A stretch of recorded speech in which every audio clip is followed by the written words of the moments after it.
Good morning. Happy December 16th, halfway through December, almost Christmas.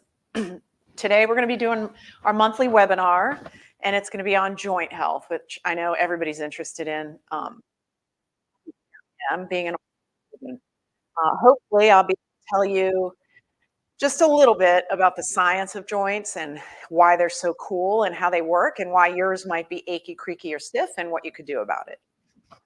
And then just so you know, I've written a book to help you guys all treat yourselves non-surgically, hopefully. And then if you have to have surgery to have better outcomes, and the book is on pre-order. This has been like a 2-year project. What's that? Yeah, we're going to show you at the end, but I'm very, very excited. It's been accepted for publication and it's going to be published, I believe, in the spring.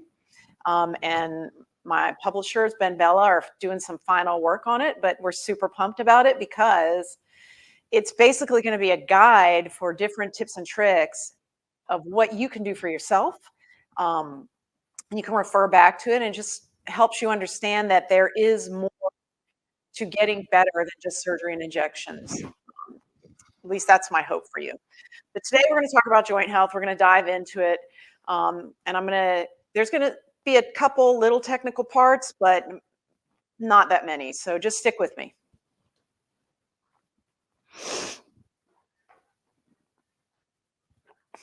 Wow. Okay. Next slide, please, producer. Okay, enough about me.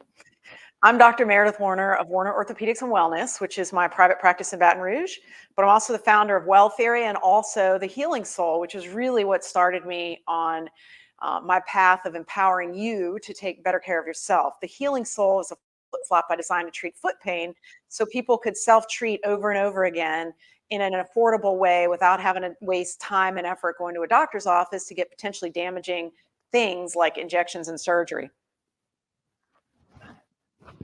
All right, this is my clinic. All right, I'm being distracted right now, sorry.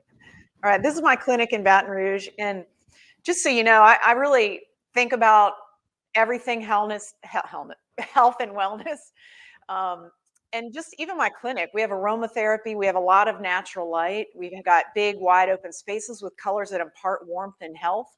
So there's just so many different things you can do to improve your overall wellness and just make yourself feel better on a daily basis that don't involve heavy pharmaceuticals, if you know what I mean.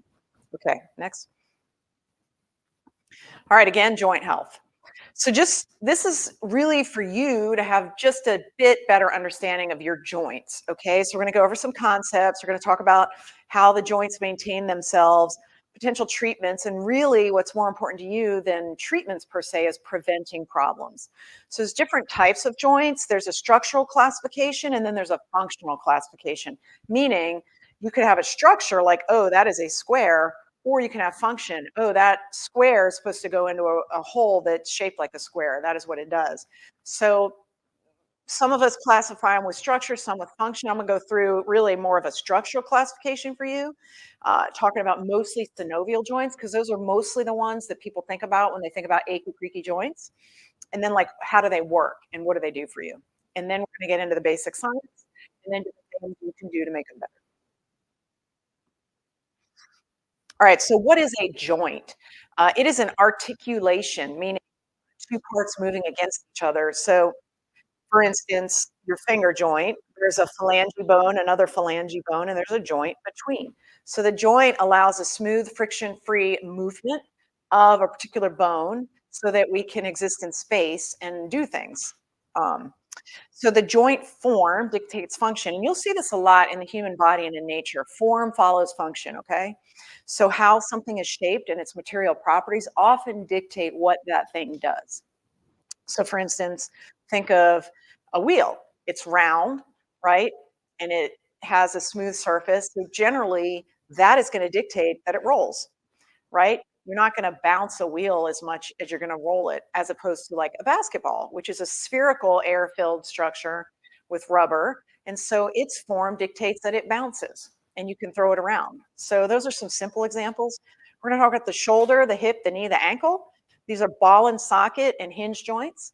And then we'll talk about the synovial lining and synovial fluid, which is what kind of surrounds joints and keeps all of the joint materials, I guess, inside of the joint so they don't spill out into the surrounding muscle and tendons and ligaments. We'll talk about cartilage, which is, of course, one of the most important structures inside of a joint, the underlying bone and how important that is, and then the different support structures, which are all really just connective tissue. So, orthopedics is really the management of connective tissues, if you think about it deeply, in addition to the musculoskeletal system, which is comprised mostly of connective tissues. But then we also have dynamic support to the joints, which involves a significant amount of neural feedback. So your brain needs to understand where you are in space, proprioception, and it needs to have a sense of gravity and a sense of balance and a sense of reactivity to certain movements. So a lot of what your joints do, they're doing without you having any idea that it's happening because they're all reflexive pathways that have developed between the brain and the joint to maintain your ability to stand, walk, get up from a chair, things like that. And that involves neural feedback and muscle and the muscular attachments to the tendons, which are then attached to the bones next to the joints. All right.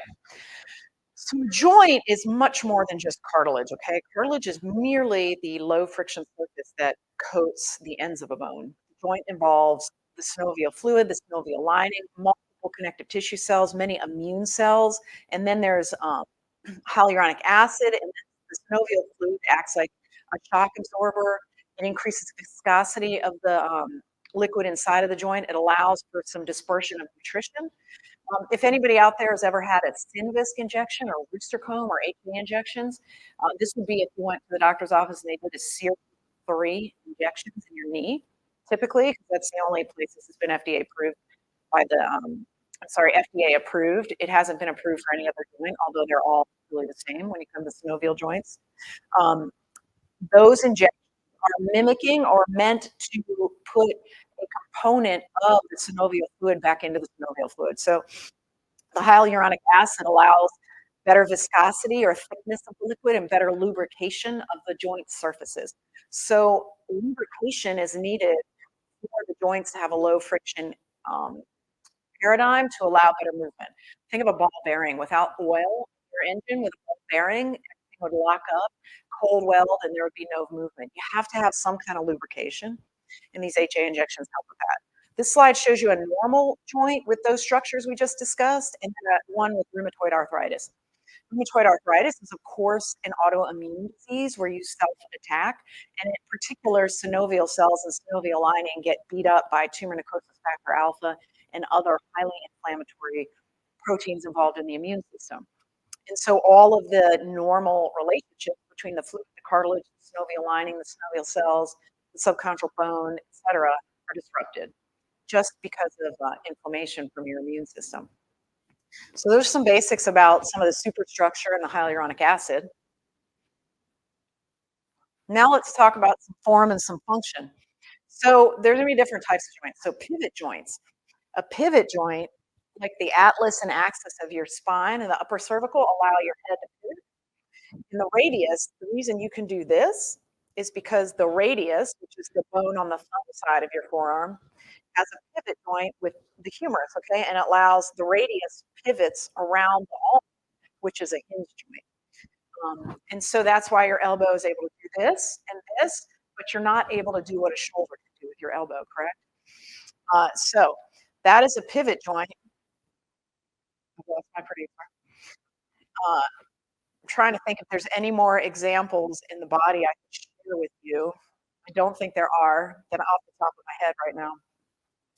Then there's a hinge joint. We just talked about one in the elbow, but the elbow has 2 types of joints. It has a hinge at the ulna and humerus, pivot with the radius and the humerus. The knee you can think of as a hinge joint because you're really just mostly doing this.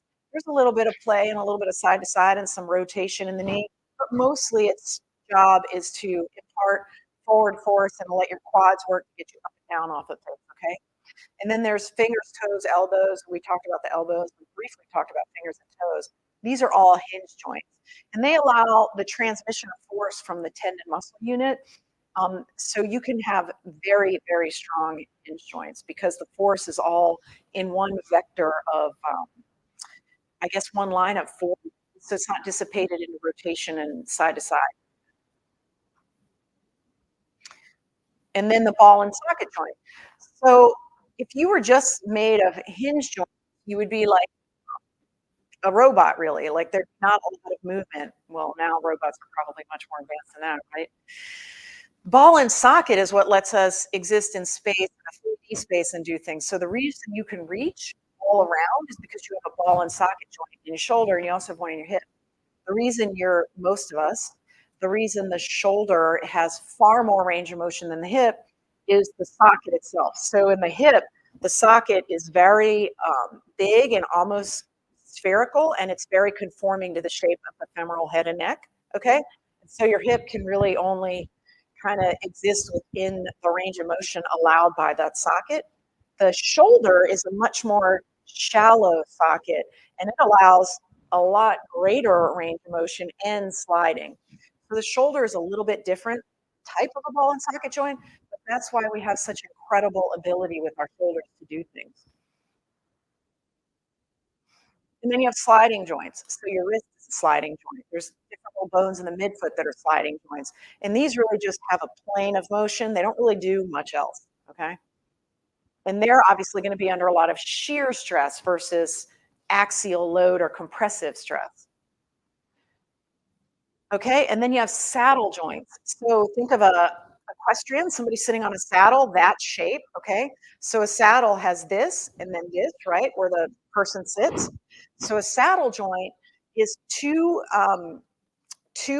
articulations or the sides of the joint that allow this movement and this movement, but they're not going to allow rotation, okay? They'll bump up on the sides of the saddle joint. So all of these different joints are in certain parts of the body for certain reasons. Or maybe the body does what it does because the certain joints are in certain spots. I guess we'll never know. But the point is, the saddle joint is mostly seen in the base of the thumb, and then there's one in the subtalar joint in the foot. Okay, and they only allow certain types of movement. Then you have joints that are there. They're technically a joint, but they don't really allow a lot of movement. You have a bunch in your skull. The suture lines of your skull are joints. So they probably allow a little bit of swelling if necessary. I'm sure this has evolved over time for some sort of life-saving purpose. And then you have some in your manubrium where the collarbone connects to the manubrium in your chest. Okay, and then some of the other joints in your body are like this, but synarthrosis or a joint with no movement is really just there, I think, just in case, I guess, to allow swelling and if there has to be some sort of force dissipation. Because remember, if you don't have a joint, the force has to go somewhere else. So it's either going to break a bone or damage structure around it. With a joint, force can be dissipated through movement. And then you have the amphiarthrosis. So I do a lot of foot and ankle surgery, very complex foot and ankle surgery. And one of the things we deal with a lot are syndesmosis injuries. You may know this when you watch football when the guys get high ankle sprains. So a high ankle sprain is damage to this type of a joint, an amphiarthrosis, where the bones are actually held very tightly together by ligaments. And if the ligaments disrupt, the joint is disrupted and allows ankle collapse. So here you can see in this image, the syndesmosis is comprised of the fibula with an articulation with the tibia. There's this little hollow groove that the fibula sits in called the incisura, and on all around it are strong ligaments. And when certain ligaments disrupt, it allows the ankle to open, book, or twist, or whatever. But the function of the syndesmosis in your body is to allow the ability when you walk for your leg to go over the foot.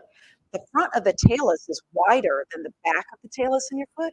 And so when you're standing, if you were going to try to dorsiflex or bring the toes up, the front of the talus would not allow that, except that the syndesmosis does allow a little bit of rotation of the fibula and lets that come in, but keeps the ankle still very tight, very conforming, and very locked in. The ankle is one of the most stable joints in the body. And this is one of the reasons. Also, your pubic symphysis has one of these types of joints. The pubic symphysis, because of the hormone of relaxin, will actually lengthen, and that joint will become looser in women that are pregnant when they get close to the point of childbirth. So the body has amazing synergies and amazing communications, and just the complexity of all of these joints and how they work in various situations is pretty amazing, and, I hope that you agree. The sacroiliac joint, okay, you may know somebody that is getting a SI joint fusion or an SI joint injection. These are super trendy right now, they're very lucrative. You can do a sacroiliac, percutaneously, which meaning the pain doctors can do them now, not just surgeons. But think about this. Most of us after the age of 55, our joint is already fused naturally. That's just the way it goes, the design of that feature. And even when it's not fused, there's really only 3 millimeters of motion in flexion extension. Axial rotation, there's 1.5 millimeters of motion, and then lateral bending less than a millimeter. So there's hardly any motion in this joint to begin with. And then most of us is completely immobile after 55. So I'm not quite sure what fusions of this joint are accomplishing, uh, but they're being done at a rapid rate. So think about that if you've been offered one. All right, next. Not quite sure what. Um, oh, well, I think they're doing it because it's a new procedure to offer for quote unquote pain.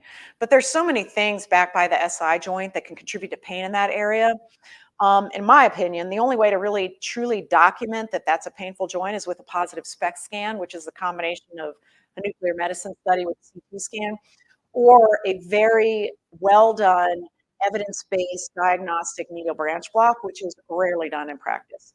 Um, I personally would not recommend an SI joint fusion, but I know a lot of guys do for a lot of people. All right, so what is cartilage? Now remember I told you cartilage is part of the joint. It is the substance that coats the surface of the end of a bone, then it coats the surface of the end of the other bone. There's the lubricating fluid between, and then they can move on each other because cartilage is one of the lowest friction surfaces known to man.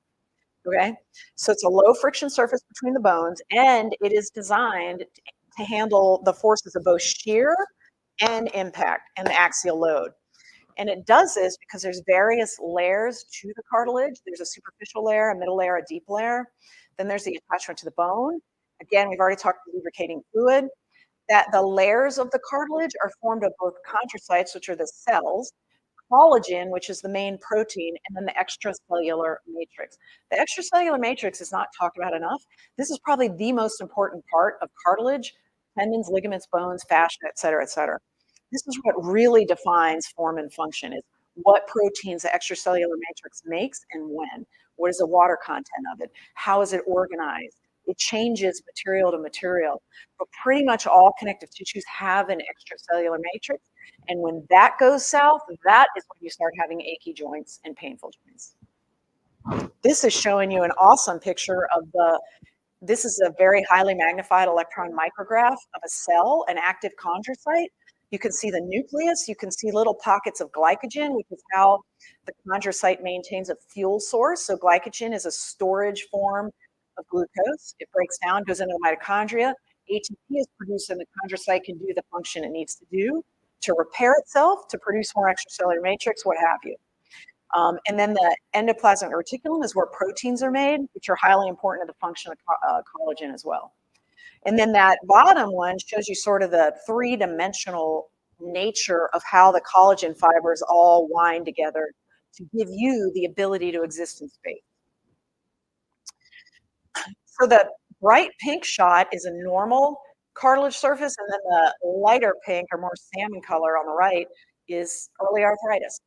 So you can see the dots with the little darker dots in it, they almost look like little eyeballs. Those are the chondrocytes. So up top, they're a little bit more lined up, they're flatter and they're parallel. As you go deeper in cartilage, they become more pillar-like and fatter, and that's normal cartilage. Abnormal cartilage, it just kind of goes all over the place. There is no organization. The extracellular matrix is not organizing things anymore. The surface becomes fibrillated. When you have that fibrillated surface, it's obviously not as smooth. The friction increases and it can't handle shear stress as much. So one of the functions of chondrocytes and all the stuff I'm going to teach you is to maintain this shape of the cartilage, to maintain that smooth top, and that involves the ability to repair.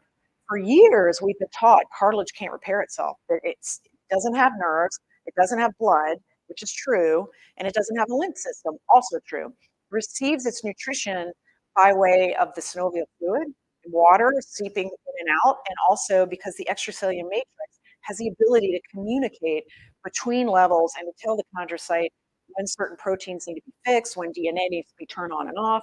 So cartilage, in fact, more recent studies have shown, does have the ability to repair itself and create new cartilage and fix the extracellular matrix. So all hope is not lost as we've traditionally been taught. Um, the dispersed proteoglycan in cartilage, proteoglycan is a substance that allows for compressive force. And then there's other substances we're about to talk, like aggrecan and the different types of cartilage. Collagen, I mean. Collagen allows you to withstand tensile forces a lot, but if it's put in a different form and in a different shape, it lets you handle compression. If it's parallel, like on the surface and lined up in bundles, it lets you handle shear. So again, it's not just the material, it's how the material is put down and what's in the extracellular matrix that matters.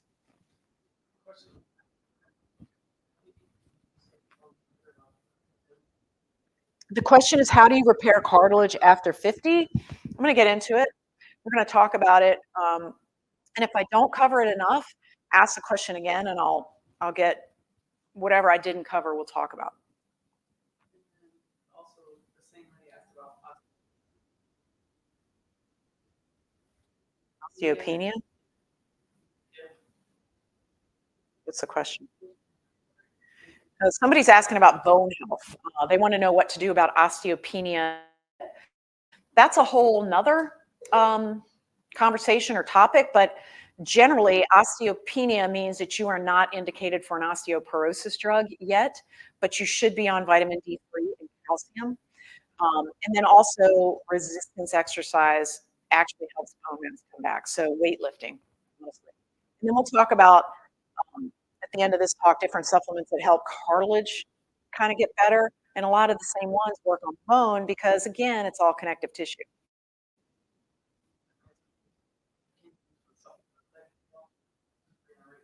Yeah, we're going to talk about supplements that are of potential help to you as we get into the treatment and prevention section of this. Okay, so the extracellular matrix, again, not talked about enough. Many of you may not have even heard of it, but it's probably the most important part. It is 90% of the tissue of a joint, particularly of cartilage, okay? Chondrocytes are really only 5 to 10%. The chondrocytes are actually the cartilage cells. So the extracellular matrix is this like gelatinous substance in which the cells exist and where a lot of the fibrils of the cartilage are laid down and where a lot of the communication happens.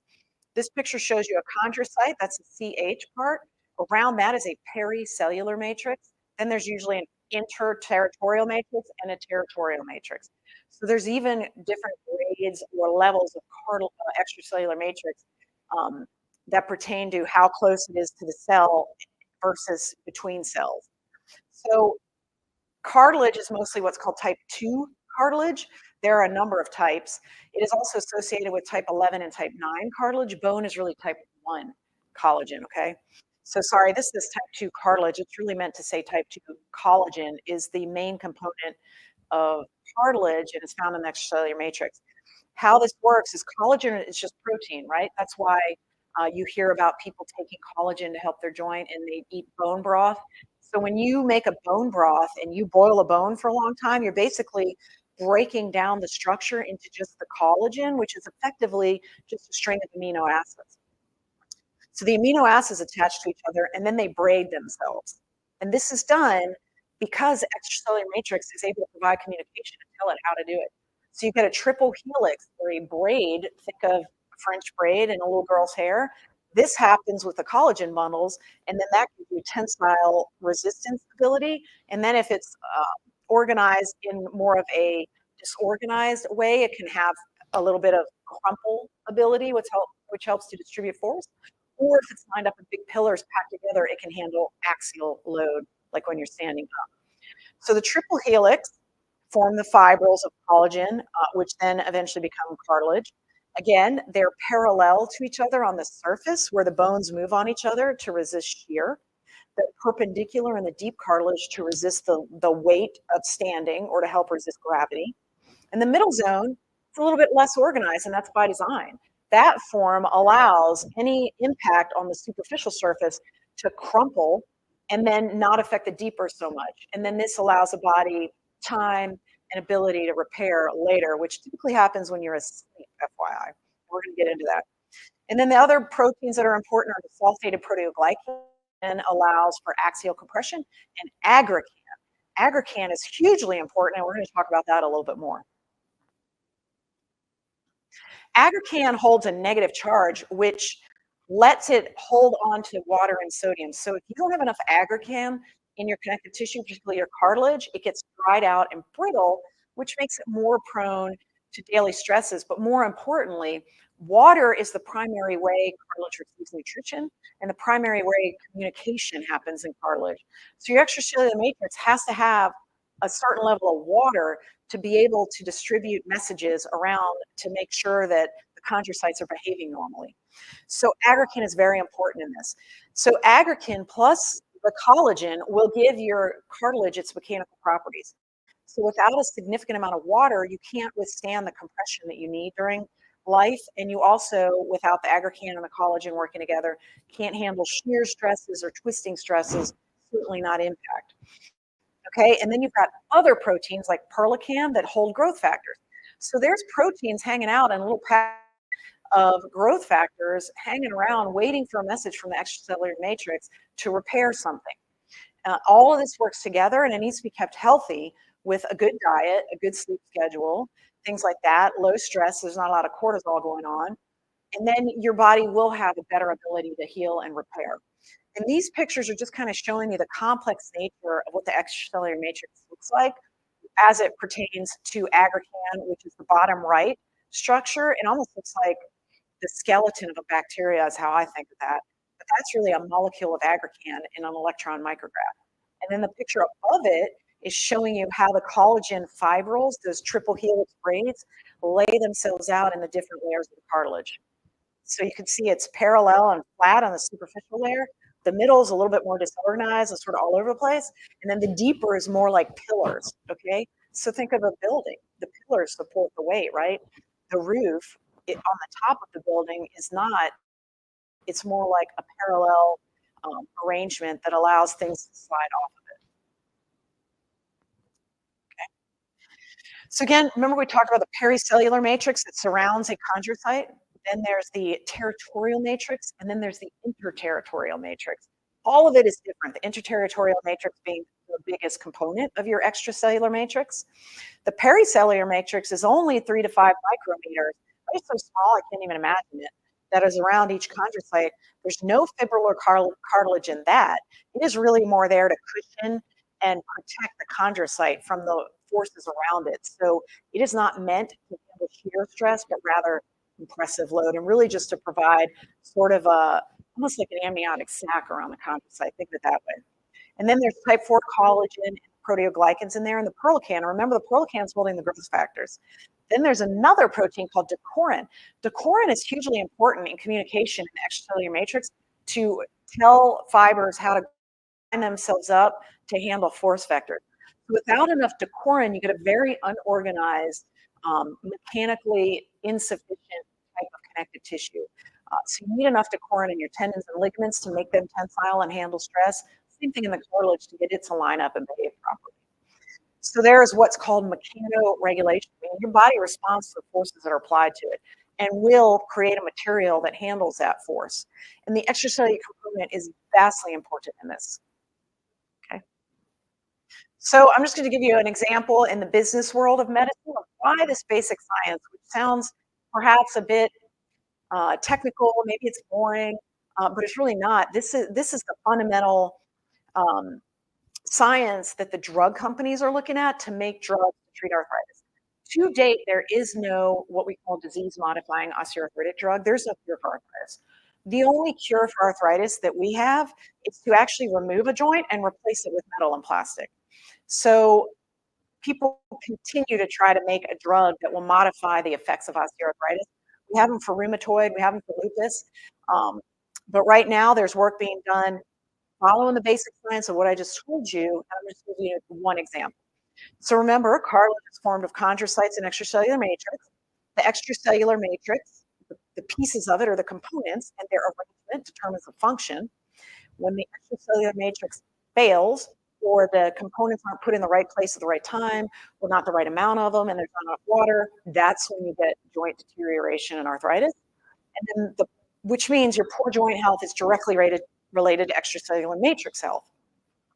What the basic science has found is that fibroblast growth factor receptor number 3, so this is the third described receptor for fibroblast growth factor, is the most important in terms of the repair capacity of the extracellular matrix.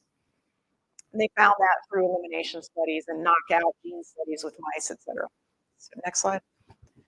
So just remember that FGFR, fibroblast growth receptor 3, is very important for the ability to repair cartilage that is deteriorating or damaged.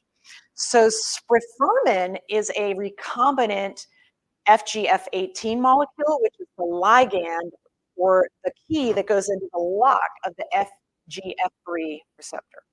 So sprifermin is being made by a drug company to be tested for fixing damaged joints. It induces hyaline cartilage formation because it triggers that FGFR3 receptor to communicate to chondrocytes to go into a repair and remodel phase. Okay, so when you give somebody this particular protein, they have more chondrocytes and they have more extracellular matrix being produced. They've done a 1-year placebo-controlled proof of concept trial, and it did show dose-dependent effects. With drug research, if you don't have a dose-dependent effect, that usually means it's not the drug doing anything. Because if a drug is really making a change or a change in your body, more of it should do more and less should do less. So this did show that. Then they did a phase 2 safety trial for the FDA, and they showed there were no adverse events. And they did this in people between the age of 40 and 85 who already had moderate arthritis. So that KL grade 2 to 3, that's the Kelgan-Lawrence classification of joint arthritis. It's from 0 to 4. 2 to 3 is kind of moderate arthritis. Their joint space was about 2.5 millimeters.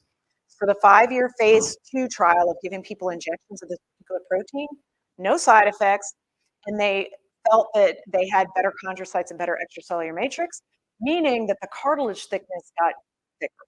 So it actually worked in terms of growing more cartilage and better cartilage.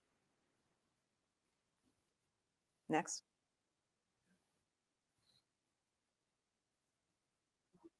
No. Okay, so sprifermin. The interesting thing was, so you think, oh, great, wonderful. But this is just like all of the failed Alzheimer's drugs that target the amyloid protein. Uh, to date, most Alzheimer's drugs, with a few recent exceptions, even when they reduce the amyloid protein, have not changed the clinical picture. Sprifermin seemed to have that problem too in some of the trials. So although it made the cartilage thicker and it grew more extracellular matrix, there was no clinical response that was significant versus placebo, at least at the doses they did and the way they were doing it. There was a treatment effect seen on the lateral cartilage, but not the medial cartilage, being the outside of the joint, not the inside of the joint. But they had total knee arthroplasties occur in the placebo group, or the group that got no drug, they got the placebo. And then they had total knee arthroplasties happen in the group that got a low dose of sprifermin. But in the group that got high doses of sprifermin, there were no total knees. So the knee joint was maintained in terms of its functional integrity enough that that group, at least during the period of this trial, did not need a total knee arthroplasty, which is when you remove the joint and replace it with metal plastic. So the important thing to know is that now they've found a type of a patient that they think is going to have a good clinical response, meaning less pain, better function, no swelling, et cetera, as opposed to just seeing more cartilage on an MRI. But this is important. This is one of the first disease-modifying osteoarthritic drugs that has gone through and is now in a phase 3 trial. And this is where it's all going in terms of orthopedic care. And everybody's looking at the basic science. This directly affects the extracellular matrix and importantly affects the receptor that is integral to the extracellular matrix ability to repair itself.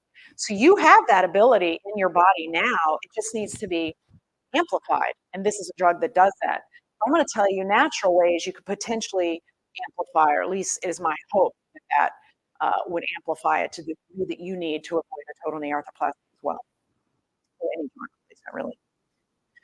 Okay, so sprifermin is one. We talked about that. Recombinant fibroblast growth factor 18, which is again just the key that goes into the receptor of FGFR3. FGFR3 we know is chondroprotective, and gene studies, so when they look at the genome of large groups of people, they have noted in some studies that people with low levels of the FGFR3 gene seem to be more prone to arthritis. So there are some people that have a genetic limited ability for self-repair and self-restoration. In this study, just so you know, it was an injection. They injected into the knee multiple times, over the time period of the study. It was developed by Merck, but then was licensed to a smaller drug company called TrialSpark. And then the Journal of the American Medical Association published the phase 2 results that we talked about. And now they're gone on to phase 3 studies. So this is not on the market yet, but I think a lot of people are hoping it's going to make it to market. Problem with this drug, like the problem with most drugs, is lifetime injections will probably be needed because when you're not giving it, the cartilage reverts back to its old state of deterioration and limited self-repair capacity, at least in the studies that we've seen so far. Okay, so again, your joint health is dependent on the health of your extracellular matrix of your connective tissues, cartilage, synovial, the tendons and ligaments around the joint, etc. The key pathologic feature of arthritis is the degradation of type 2 cartilage. It should have said type, it's TY, I don't know, it's a type. The degradation or deterioration of type 2 collagen and aggrecan is what makes arthritis happen. And you already know the importance of collagen for tensile force dissipation as well as axial load and crumple. And you know the importance of aggrecan for bringing in fluid and helping with the communication functions of the extracellular matrix, as well as the mechanical properties of the cartilage. The discovery of this particular protein called adamant, is what I call it in my head, ADAMT, that is the responsible enzyme for the destruction of the protein. What this particular protein does is it actually chews up and damages extracellular matrix proteins. When they bred rats that did not have the gene to make this particular protein, cartilage was protected even with forced trauma, meaning forced fractures, okay? Those rats seem to not get osteoarthritis. So this is called a disintegrin and metalloproteinase with thrombospondin motif. So obviously you would call that ADAMT. We always love our acronyms, right? The important thing for you to know is it's a metalloproteinase. Metalloproteinases are heavily involved in the damage of cartilage along with other protein-based connective tissue structures. So that is the key pathologic feature of arthritis, which is really like a cellular function and is really because of things like chronic inflammation and oxidative stress, lifestyle problems, not so much the wear and tear you've been taught in the past, and I have too. So the catabolic pathways, meaning the pathways in your body where damaged tissue is chewed up and gotten rid of so that new tissue could be put in and remodeled, they're highly mechanically sensitive. So the ability to sense and withstand shear and axial load, and then the ability of the decorin and the perlecan to talk to each other in the extracellular matrix based on the shear and the axial load they feel is very important in terms of repairing cartilage or allowing this metalloproteinase to just destroy things. Obviously, you want to control this metalloproteinase as best you can. Okay, so why do we care? Why do we even care about joint health? Well, obviously, it impacts your overall well-being and your quality of life. And when there's an impact to your quality of life, there's a psychosocial component. So people with chronic pain of their joints tend to have muscle fatigue. They tend to get depressed. They start to socially isolate. All of this imparts a poor quality of life, which then impacts your health span and your longevity. So the human body feels the absolute best when it's moving, when it can move, and when it does move. This is why movement is key to most health outcomes. Muscle mass is key to most health outcomes, as is bone health. So without a highly functioning or at least a decently functioning joint, you're not going to be able to engage in the movement and the existence in space that really contributes to a higher quality of life. Hold on. The question is, what are my feelings on stem cell injections? Just so you know, the FDA is strongly against this. And in this country, it's really available only in a very limited fashion. The only way I can give you stem cells is if I enroll you in a clinical trial or if I take it from your own bone marrow with an invasive procedure, and then process it at the same time in the same day and inject it right back into your body. But I think stem cells are probably the future. There's no doubt that they are miraculous and work amazingly well. But right now, the FDA does not want us to really um, discuss that, if you will. So probably leave that out of this conversation. But I have used stem cells, particularly from bone marrow, for people for years in orthopedics. We've used it, and there is a ton of evidence behind it. Sadly, right now, you really almost have to fly to Panama or Nicaragua or somewhere if you really want to get stem cell treatment. But there is a lot of robust information and basic science that supports it, and ongoing work is happening. I have done stem cells and still do for people, but because it's so invasive and painful, I try to find other ways to naturally get the cartilage to sort of regain those repair capacities, just to avoid, drilling a hole in bone to get somebody's own bone marrow.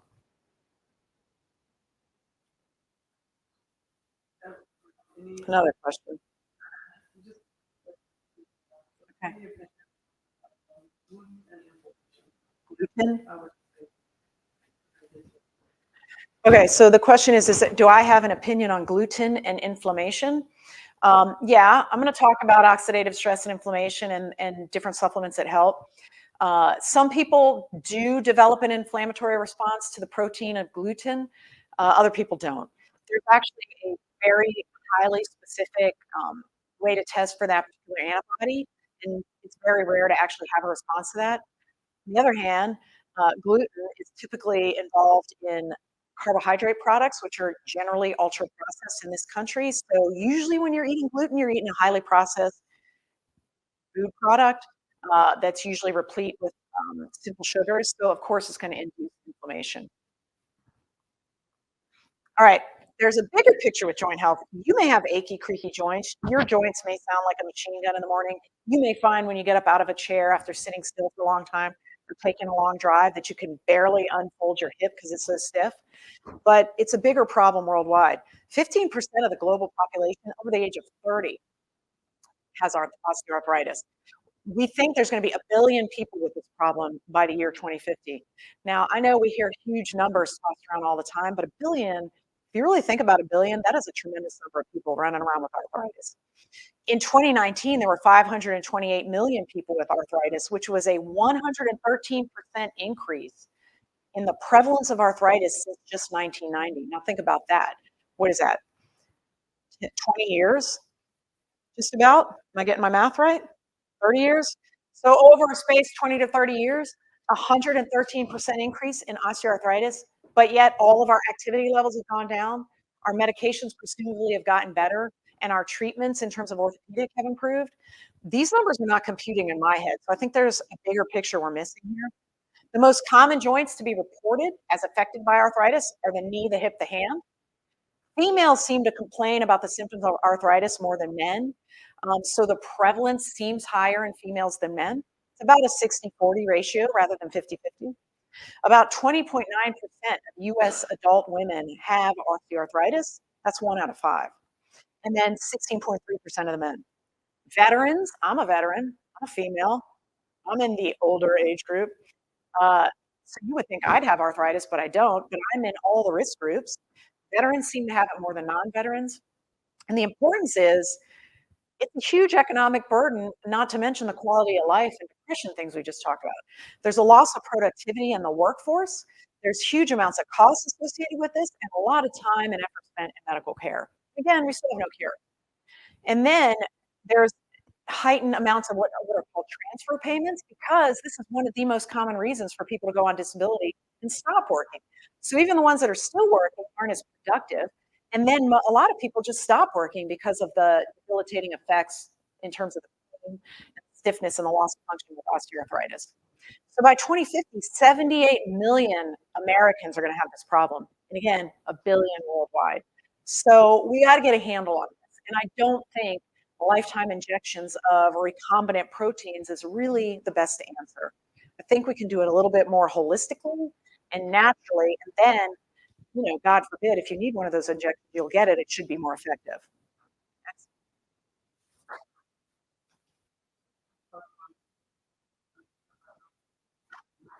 What are your thoughts? Oh my gosh. All right, another sorry, I keep getting hit with questions, which are great. This question is, what are my thoughts on PRP for joint injections? So we just talked about stem cells and how I like them, but what I've really turned to, because the FDA has kind of shut down that entire industry and most people don't want me to drill a hole in their iliac crest with their bone marrow. What I've turned to is injections of platelet-rich plasma, which is PRP, and I'll often combine it with injections of hyaluronic acid, which is the main lubricating fluid in the joint, synovial fluid, right? Platelet-rich plasma is when we take your blood in clinic. Okay, we draw it in clinic, so it's an in-office procedure, pretty painless. Take it to a particular centrifuge with a particular type of device. We spin it, and that separates out the red cells from the white cells. And what you end up with is a concentrated little bit of liquid that is filled with platelets. Okay, and you can even separate out the white blood cells like the leukocytes, and just have platelets and plasma. Then you inject the platelets directly into the joint, and this is a very highly concentrated amount of them. And then what you end up doing is just putting a bunch of growth factors and protein forming catalysts into the joint, again, to help the extracellular matrix function. So I do PRP for a lot of patients and I love it. And it's a very simple in office procedure that's way cheaper than any stem cell procedure. PRP is not covered by any insurance that I'm aware of, particularly in my state of Louisiana. But we do it for like 400 or 500 bucks. I've seen it around town for as high as 2 or 3 thousand, and I've seen it around the country for as high as 20,000. Basically, it's a simple procedure where you draw blood, spin it, separate out the platelets, and put them back into whatever connective tissue responds best to it. I'm a huge fan. It works very, very well. All right.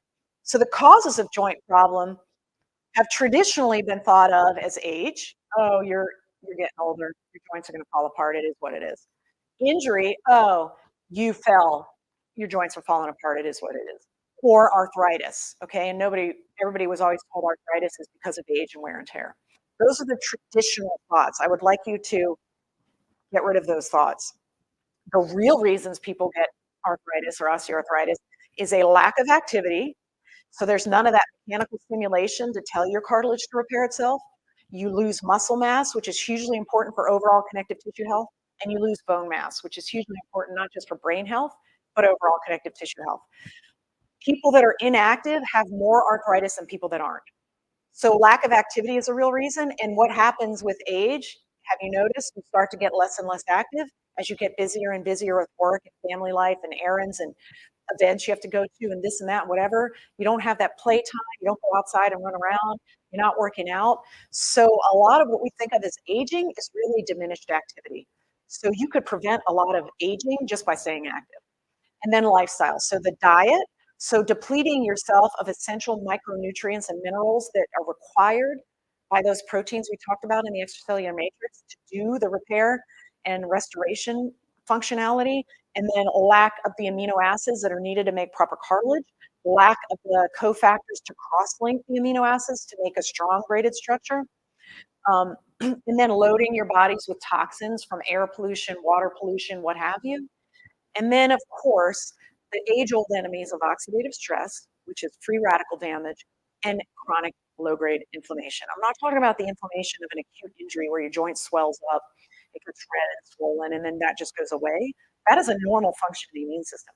I'm talking about the chronic low-grade inflammation brought about by mental stress, poor sleep, um, having excess energy depositions around your body that constantly produce inflammation, and then the toxins, the response to the toxins. So again, all of these are modifiable or preventable. And then you have a much better chance of having very healthy joints, cartilage. So again, the causes of joint problems. The bottom is really probably what is going on. So extracellular matrix gets degraded and broken. Cellular senescence, this is when the chondrocytes just stop they stop living, they just kind of sit there and put out bad proteins instead of responding to the information imparted to them by the pericellular matrix. So they become zombie cells that send out damage associated molecular patterns that cause the immune system to send in metalloproteinases, which we already talked about, which then degrade the cartilage. Dedifferentiation, so some cells, like stem cells that could become chondrocytes, don't anymore. And then you get ossification inside of the cartilage, like it becomes bone instead of cartilage because communication is so messed up. Apoptosis, which is cell death, and then fibrosis, which is sort of, you don't get smooth, beautiful hyaline cartilage, which is what we think of as joint cartilage, but rather it gets replaced with this subset of cartilage that's just not as good. And then, of course, above, you've got aging, which is really not a big believer in practicing ageism. So I don't really blame anything on aging. Most of the effects of aging, again, are because of lack of activity and a poor lifestyle. Obesity, which is a modifiable risk factor to make your joints work better. The problem with storing a ton of energy in the form of fat on your body is that they produce stuff called adipokines. And adipokines are highly inflammatory proteins that induce inflammation throughout the body. And then, of course, you're going to have insulin resistance, which really damages connective tissue, particularly joints. Excessive loading. If your cartilage is built to handle the load, that doesn't matter so much. But if it's not, or if the extracellular matrix is not lining up those pillars in the deep layer properly, then yeah, excessive loading might matter. Metabolic syndrome, which is insulin resistance, we've talked about how damaging that is in previous talks. Genetic predisposition, remember I told you in the gene studies, the people that have less production of FGFR3 seem to be more prone to arthritis. That's just one example. And then your gender and hormone profile. So how much thyroid hormone do you have? What's your estrogen levels? What's your testosterone? What's your growth hormone? All of this plays into your cartilage and joint health.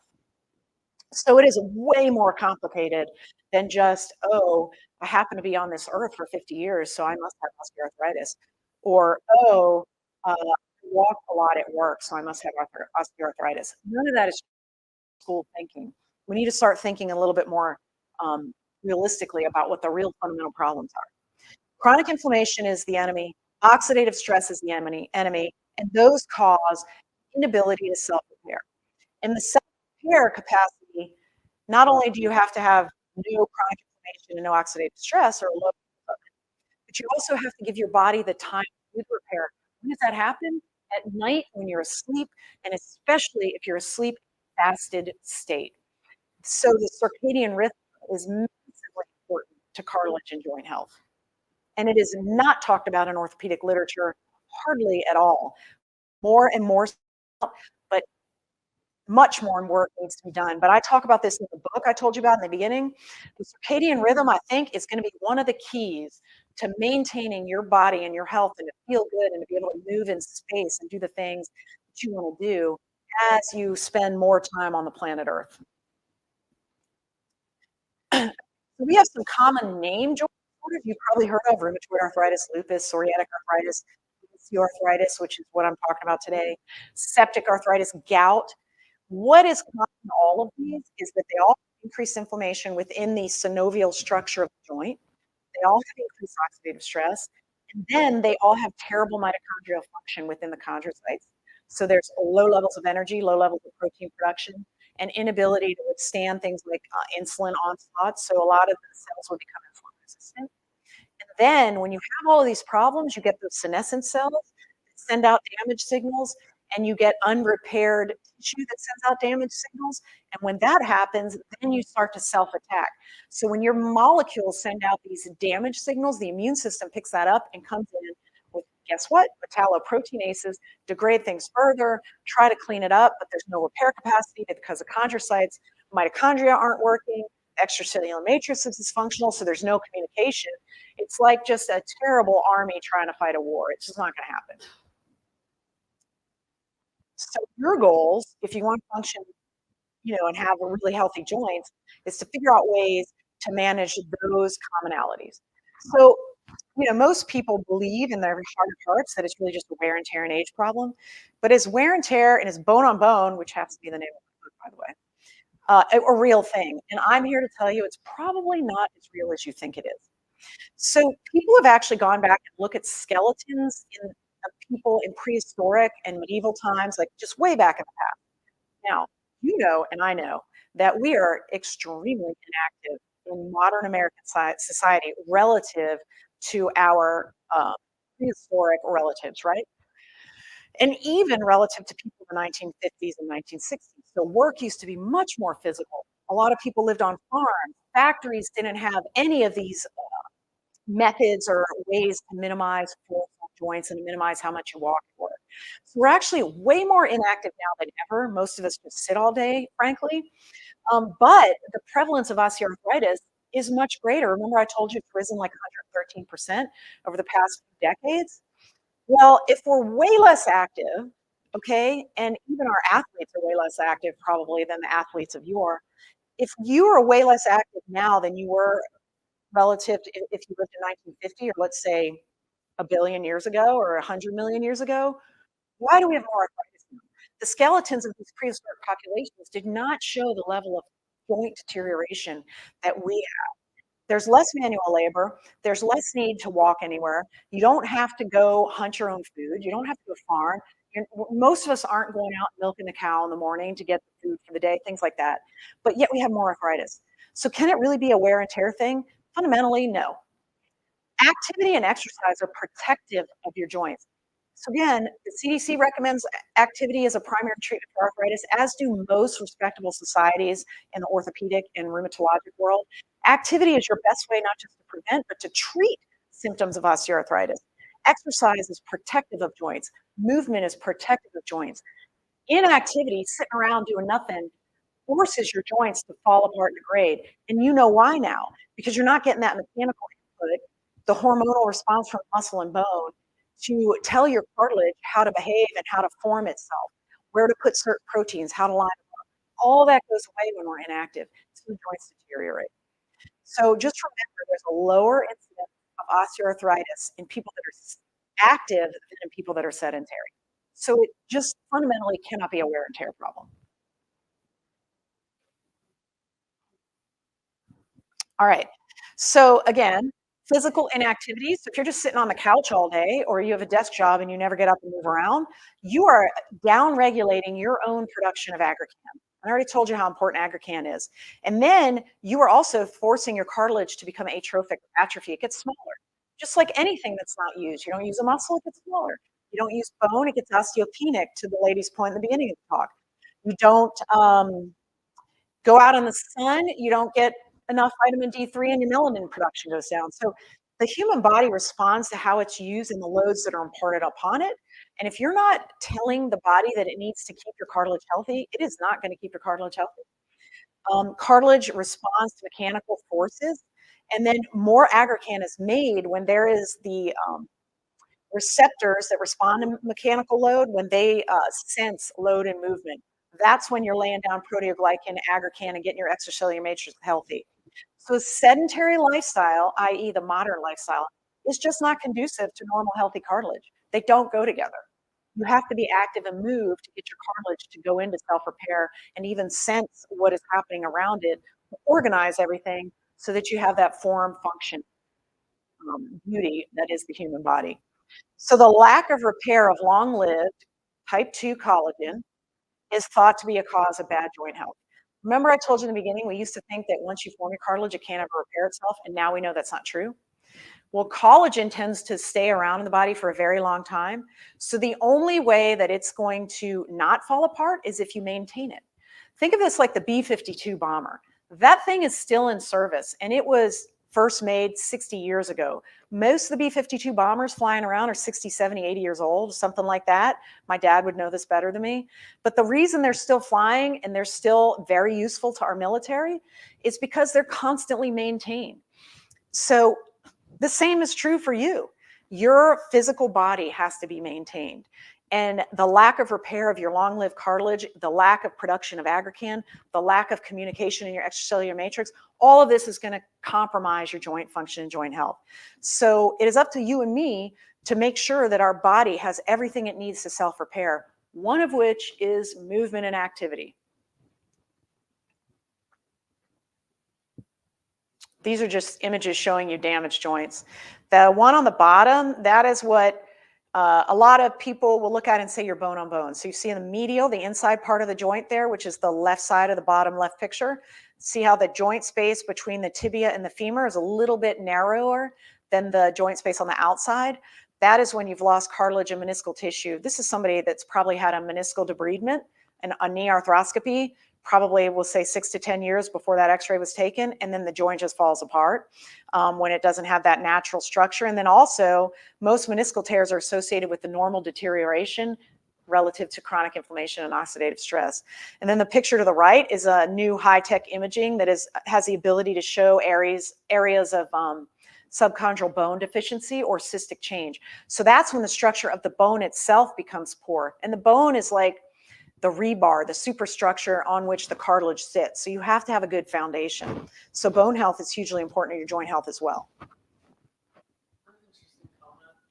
Okay, we have a comment. Lady's ridden a horse for 50 years, and she's heard what you said about wear and tear, but thought it was suspicious. Her right hip, her mounting hip, was much worse than her left hip. I mean, maybe her left hip is, maybe she's always compensating or something. I don't know, interesting. You want to comment? Somebody just made a comment that they've ridden horses their whole year and they noticed that their right hip, 50 years, they noticed that their right hip is worse, which I presume that means more painful than the left hip, and the right hip is the one they use to mount. So joint pain, if you've watched my talks before on like knee pain and stuff, the joint is not just the cartilage and the synovial lining, but it's also all the surrounding ligaments and tendons and joint capsule. And a lot of times, if any of that tissue gets contracted, it changes the biomechanical function of any one given joint. And then that has different mechanical load, I guess, which can induce some level of chronic low-grade inflammation. So like a lot of like golfers that are always twisting one way, one side will get contracted, one side will be too loose. It's probably the same for somebody that's always getting up on the right leg. Probably just need to do some counteracting exercises to do the opposite of that mounting motion. So like a lot of my people that are desk workers like this, I try to encourage them to do the opposite movement as many times a day as possible, just to stop that contractile nature of tight muscles that are always in the same position. That's why I think sometimes people have more symptomatic joints on one side or the other. It's really an imbalance of the muscular forces. So time and joint health, remember I told you how important sleeping is to cartilage repair capacity and tendon and ligament and connective tissue. The repair capacity is linked to these genes called clock genes. These have been discovered within the past 10, 15 years or so. These genes are found in the peripheral cells all throughout your body, and they are controlled by messages received from the brain and the gut relative to when light and dark happen or feeding and fasting happen. So when you're in the sleeping state at nighttime, certain signals are sent to the clock genes, and some will turn on, some will turn off based on what they're supposed to be doing. But they need that initial trigger of going to sleep and that message being sent by the brain to function.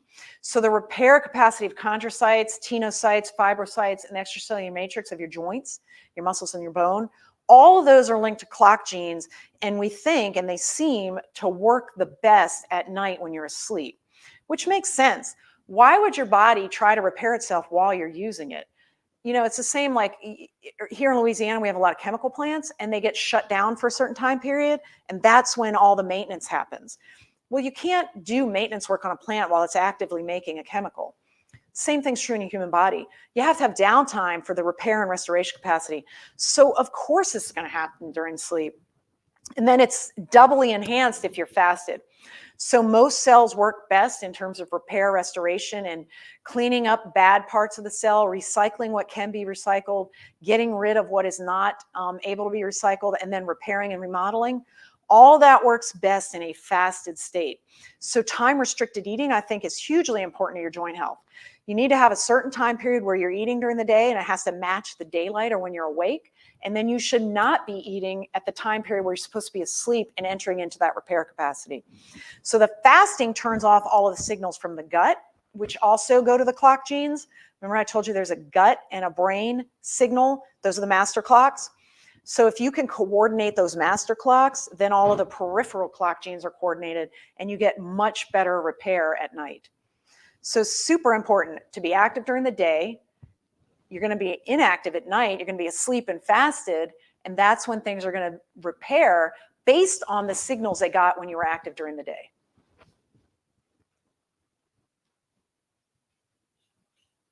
Next slide. Okay. So nutrition. remember I told you chronic inflammation, oxidative stress? I mean, I sound like a dead horse that's getting beaten. I say this stuff over and over again, but you have to understand this. This is fundamental. Nutrition and joint health go hand in hand. Good nutrition means less oxidative stress, less chronic inflammation, better everything, particularly musculoskeletal system.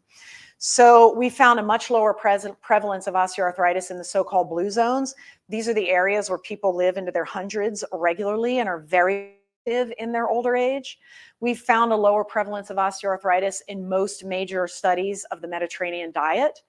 And then we found lower levels of osteoarthritis or musculoskeletal dysfunction in people that have higher levels of omega-3s in their system. So your diet and your weight strongly influence the rates of autoimmune and osteoarthritis.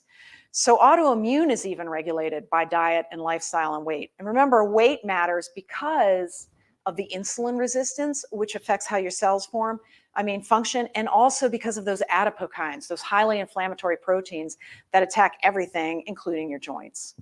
Okay, so the Mediterranean diet, which is filled with the micronutrients all of those cells need and extracellular matrix needs, low in refined carbohydrates, like we talked about, low in added sugars, so there's less chance of insulin resistance. All of this is going to play into how your cartilage is able to function during the day and able to fix itself at night.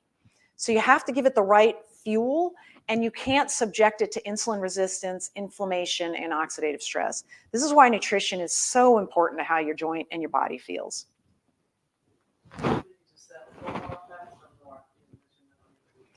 Somebody asked a question about the TRE, the time-restricted eating. Is it a 12-hour fast or more? 12 hours is a great place to start. So 8 a.m. to 8 p.m.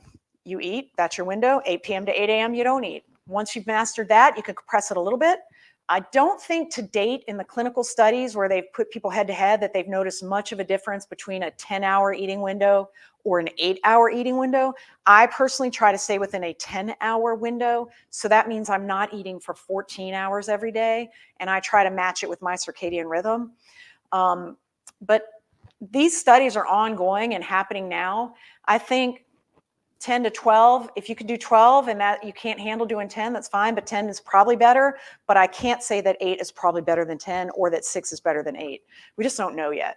All we know is you need to be fasted when you're asleep for all this stuff to work. And again, you are what you eat. So we've talked about this ad nauseum in other talks. You want a diet high in fiber because that helps your gut function better, which reduces gut inflammation and helps your gut make appropriate proteins for the body.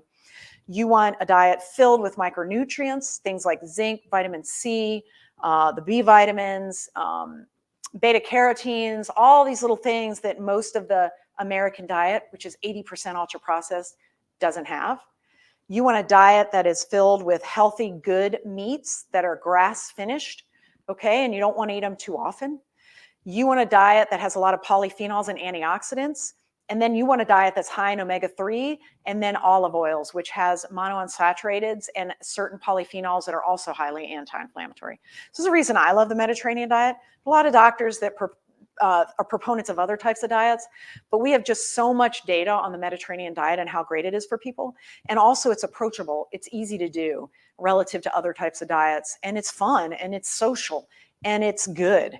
So I'm a big fan of the Mediterranean diet, but just bear in mind that's 9 servings of fruits and vegetables every day, which is a lot to do. So I also supplement because I don't have the time for that. I wish I did, but I just don't. All right, next. Okay, and even the Arthritis Foundation, one of the largest nonprofits that tries to find ways to manage arthritis, they even love the Mediterranean diet. So I think you should think about it. That's how I try to eat if at all possible. Nobody's perfect, of course. We're all going to have a little breakdown and eat something bad every now and then. But in general, if you can match up a Mediterranean diet with a time-restricted eating schedule, with a good sleep schedule, you are on your way to a better functioning body, better extracellular matrix, and the ability of your cartilage to repair itself, where you don't have to rely on lifetime's injections of drugs or surgery. Okay, sarcopenia, also massively important. We've already talked about movement, exercise. I've mentioned muscle a couple times. Stronger muscles are massively important to joint health. A study just came out, and there have been studies before that proved with MRI studies that bigger or presumably stronger thigh muscles helped prevent knee replacement surgery.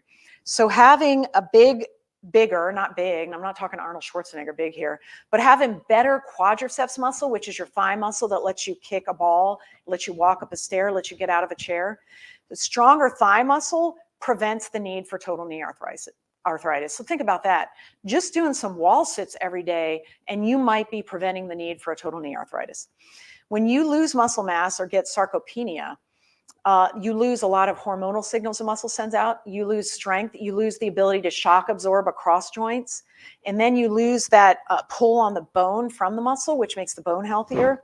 And you lose the proprioception, which is that neural interface between the muscle and the brain that lets you know where you are in space. You lose balance. Your joints start to become dysfunctional and mechanically not right, which contributes to, like, if you have a tight piece of collagen and you try to stretch it out, your body's going to feel that and may interpret it as pain. So muscle's hugely important.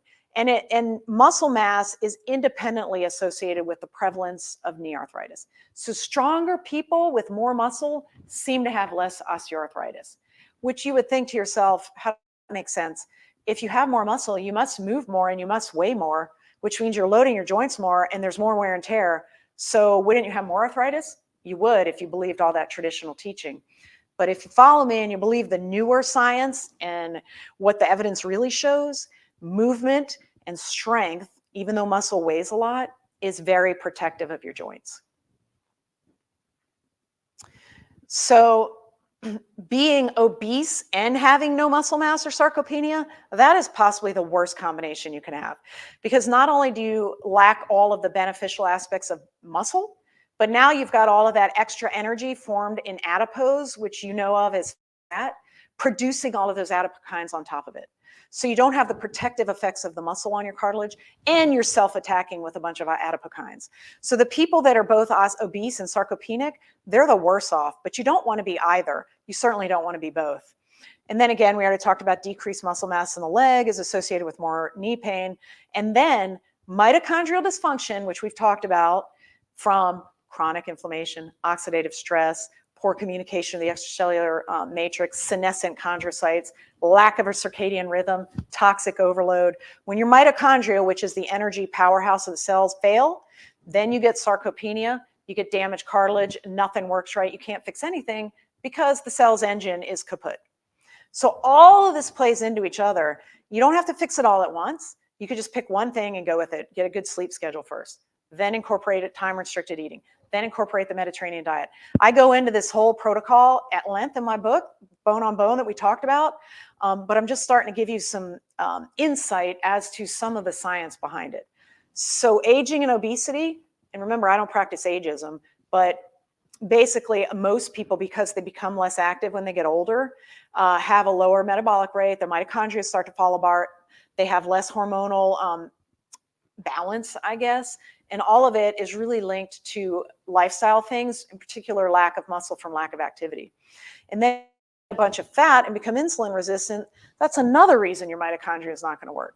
So it's very important to move, to get some muscle, and to sleep right. Okay, next. Do you have any thoughts on BMI, and doesn't more muscle mass increase BMI? Yeah, somebody asked a good question about, do I have any thoughts about BMI, which is body mass index, and doesn't muscle mass increase BMI? Yes. So a lot of people are going away from BMI right now, actually, because of that reason. And also, like people that are sarcopenic, like the frail elderly people, have great BMIs, but that doesn't mean they're healthy. So BMI is kind of an old school way to classify obesity. You know, BMI of 40 or more was class 3. I think 30 to 40 is class 2, et cetera, et cetera. Now they're starting to think of different ways to categorize your level of insulin resistance and obesity. But you're right, BMI is still used because, of course, it's what you get to code for and the insurance companies look for. But most people in the longevity world and in like really hardcore science about insulin resistance and stuff aren't really looking at BMI anymore because of exactly what you said. So hold on one sec. What? Oh, water. Sorry, I get really dry when I'm talking this much. Probably I'm talking too much, huh? So what are the symptoms of joint problems? These are the people that I see in my clinic often. They come in, they tell me they're stiff, they're creaking, they've got pain, their joints swollen, they're weak, they have no balance, they can't get on the floor and play with their grandkids and get up again. They're scared to death of falling anywhere because they're scared they'll never get up, things like that. Or they have trouble going up and down stairs. They find they're always taking the elevator at work. If they're sitting at the desk and they try to get up at lunchtime, they can barely get out of the chair. So these are the symptoms that lead to that quality of life deficit I talked about. And then that goes on to things like depression and social isolation. So this is what I'm trying to get you help to treat yourself. Okay, so we've kind of sort of touched on some of this. This is all detailed in Bone on Bone, like I talked about in my protocol for you, but it really is, I like to think of it as common sense, kind of like what my parents told me growing up: go to bed early, eat right, things like that. Try to maintain your stress level, go be social, go play with your friends. So nutrition, exercise, sleep, circadian rhythm, and then I add in supplements because I find it very difficult to get the diet that really would be helpful because there's a lack of biodiversity in our food supply now. Everything's ultra processed, things like that. And then stress management and physical therapy is one of my mainstays of helping people get better naturally. Physical therapy is what I use to treat things like when the extracellular matrix has poor crosslinks and it's too stiff and thick. There's techniques to make that looser. There's ways to make nerves function better and glide better and move around joints better. There's ways to make your muscles balanced and work better, so that golfer and the horse rider, like we talked about before. Physical therapy can work on all of the different fascial interconnections. There's a connecting line from the bottom all the way to back of the ball. If it gets stiff or dysfunctional anywhere in that line, you'll feel it in other places when you're trying to do different things. So good physical therapy team like I have can really help you manage that. All of these are ways to handle bad joints and bad joint health yourself. You can get better and you can prevent things from happening. So nutrition, we've kind of touched on. Super duper important. I like the Mediterranean diet. I'm a big fan of that. That's what I am a proponent of. Filled with veggies and fruit, olive oil. Its main feature, I think, that's beneficial for you is that you try to avoid ultra-processed foods if at all possible. What is an ultra-processed food, you might be asking about?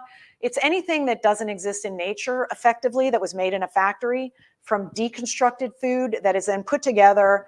Stuff is fortified or added back, and then it's put in a plastic bag or something. So like breakfast cereals, potato chips, bread. Most bread is ultra-processed. So really almost everything at the grocery store is ultra-processed. So just try to shop in the perimeter, right, where everything's fresh and whole. Complex whole carbohydrates are great for you because they're filled with fiber. Ultra-processed refined carbohydrates are terrible for you because they're not filled with fiber and they're ultra-processed. So whether or not either of them have gluten, to the other lady's point earlier, unless you have a true gluten allergy, is irrelevant. Probably what's really causing the problem is the ultra-processed nature of that carbohydrate. And then matching eating this beautiful Mediterranean diet pyramid to your sleep-wake cycle is going to be majorly beneficial to how your musculoskeletal system works. Exercise. I don't ever tell anybody exercise to lose weight. It doesn't work. We've talked about that in other talks before. Your body adapts to the level of activity and will just turn off certain functions and turn on other ones to conserve energy. Humans exist in this particular range of calorie use on a daily basis, whether you're a marathon runner or an office worker, whether you're a hunter-gatherer or sitting on a couch all day, it doesn't matter. So exercise, don't do it for losing weight. Do it to get strong. Do it to get muscle. Do it to get your bones healthier. Do it to help your brain. Exercise helps prevent dementia, cognitive decline, and other neurodegenerative problems. It helps you avoid sarcopenia. Okay, and then we've talked about exercise before and the best prescription for it. About 30 minutes a day in zone 2, which means you're moving enough that you can talk to someone, but it's a little bit difficult. Okay, so there's that level of aerobic activity going on. 30 minutes a day for about 5 days a week is what's recommended. People used to believe that you had to do the 30 minutes all together. Nobody believes that anymore. Well, some people do, but the science shows that you can break it up. So you could do 3 10-minute sessions. You could do 6 5-minute sessions. You just need to get out and do something. And then, importantly, 2 to 3 days of resistance training. Why? Because muscle is so important to all of this. Is walking considered to be weight resistant? Is walking considered to be weight resistant? I would say yes, if you're not walking in water or on one of those gravity devices, because you're loading, you're fighting gravity. Is walking as good as like doing squats with a squat bar for resistance? Probably not. But is it much more approachable? You don't have to join a gym. You can do it with your friends. Yes. So walking is weight resistance. If you want to add a little bit more weight, wear a weight vest.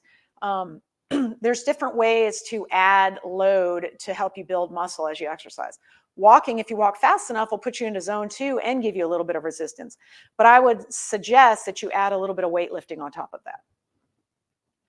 Sleep, we've talked about this.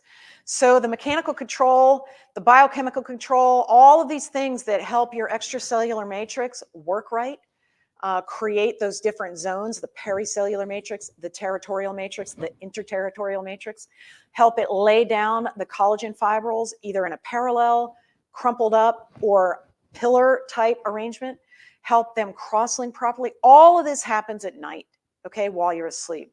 7 to 9 hours is the recommendation for most human beings on this planet. And then the circadian rhythm matters. I call it a constant routine protocol. You need to go to bed more or less the same time every day, wake up more or less the same time every day, weekends and holidays included. Anytime you disrupt this, you're effectively putting your body into jet lag and everything falls apart and doesn't work right. So you need to get a consistent routine, and that routine and structure is going to train your body and train all of the clock genes when to work, how to work, and it's going to let them work. Being just all over the place is really linked to prevalence of osteoarthritis and other musculoskeletal problems. For instance, shift workers have a much higher incidence of osteoarthritis, cancer, other problems relative to people that don't work shifts. Why? Because their circadian rhythm has just been destroyed. So the circadian rhythm matters a ton. And then even more importantly, if you can match your gut feeding fasting clock to the brain's suprachiasmatic nucleus, which is what responds to UV rays from the sun, match the two, and then you're really in a good position to help yourself out. So you got to practice good sleep hygiene. Try to get on a schedule where you're not eating at night so you can enter into a fasted state, because that's when your body's repair capacity works the best. All right. So the circadian rhythm will influence the activity of your chondrocytes. So whether or not they're metabolically active, are they sending out signals to produce proteins? Are they making proteins? Are they repairing themselves? Are they telling the extracellular matrix what to do? It is important for the synthesis and degradation of the different components of cartilage that we talked about, the proteoglycans, the aggregans, the perlicans, the collagens, okay? It turns on or turns off certain genes as needed. For instance, you might upregulate the NFKB gene, which is highly inflammatory, or you might rather upregulate the NRF gene, which is highly anti-inflammatory. And then you've got hormone oscillators. So cortisol linked with stress and being awake, highly inflammatory, okay? This is why you want to manage your cortisol. And then melatonin linked with sleep is extremely antioxidant. In fact, melatonin is one of the most antioxidant molecules we know about. And again, not to, beat a dead horse. No offense to the horse rider of before. Irregular sleep patterns will affect that repair and regeneration of your cartilage, and it will exacerbate so-called pain. What is pain again? It's just an electrical signal from a nerve ending to the brain that gets modified all along the way, modified by your brain, and you either perceive it as pain or not. So if you can decrease those inflammatory signals or those mechanical signals that initiate and then control the modification up and down, you're going to have less pain in your joints. You're going to feel better. You're going to have a better quality of life. So it's very important to get on a good sleep schedule if you want the capacity to self-repair. Okay, and then I told you we would talk about supplements. So these are supplements that I think are very important for joint health, and these pictures show you early arthritis or moderate arthritis really on the top, and then severe arthritis on the bottom. These are the substances that help, and I'm going to briefly tell you how. So omega-3, highly anti-inflammatory. So people that have a more omega-3 in their system versus omega-6, you may be saying, what is omega-3? It's a polyunsaturated fatty acid that is found in things like fatty fish, like salmon, mackerel, herring. And then in things like flax has ALA, which is then converted to omega-3s in your body. Omega-3s are highly anti-inflammatory. Omega-6s are highly pro-inflammatory inflammation. There's a ton of omega-6s in soybean oil, canola oil, corn oil, corn-fed beef, corn-fed chicken, corn-fed fish. A lot of fish nowadays have higher omega-6 levels than omega-3, particularly if they're farm fish. So if you have a lot of omega-3, it's highly anti-inflammatory, and it helps with the restoration of the normal extracellular matrix after any given type of damage, and that's been shown in some basic science studies. The flexibility of your body will be better on omega-3. It takes about 2 to 3 months to start to feel that little bit of looseness, but cell membranes, the surrounding, I guess think of it like a balloon, the outer shell of a cell, holding everything in together. The cell membranes, if they're filled with omega-6s, are stiffer. The receptors don't work as well, the channels and the pores don't work as well, and the cell's not as fluid and able to fit into spaces and mix and mingle with other cells as well. Omega-3 in the cell membrane makes it more flexible. So after enough time with enough omega-3, you can actually make your cell membranes a little bit more flexible and able to function well. And where is this hugely important? In your brain. This is why your parents always told you that fish was brain food, because omega-3s are brain food. So as much omega-3 as you can get, the better your brain's going to function, as well as all of your connective tissues. And then you're going to have better circulation health, and then more oxygen and nutrients to the tissues to help the self-repair capacity. Vitamin C is hugely important. Okay, we always think of vitamin C when you get a head cold or whatever, you're going to take it. It is highly anti-inflammatory, and it's one of the best single molecule antioxidants that we have. But it is also a vital cofactor for the enzymatic process that cross-links those braided collagen fibers together. So they're not just braided and not held, they actually have links between them to keep them working together and make them working properly. And the only way those proper cross-links are made is with enough vitamin C. So like anybody that's healing a wound or healing from surgery, in my hands, I highly recommend they get on vitamin C, because it helps all of those proteins in that repair mode that you go into when you're trying to heal a wound or from surgery. Vitamin C helps that happen. So omega-3 vitamin C, hugely important for better healthy joints. Turmeric. So the Joint Health Multi from the Well Theory, which is my line of natural products and supplements, has turmeric in it. It also has ginger and piperine. Piperine increases the bioavailability of the turmeric.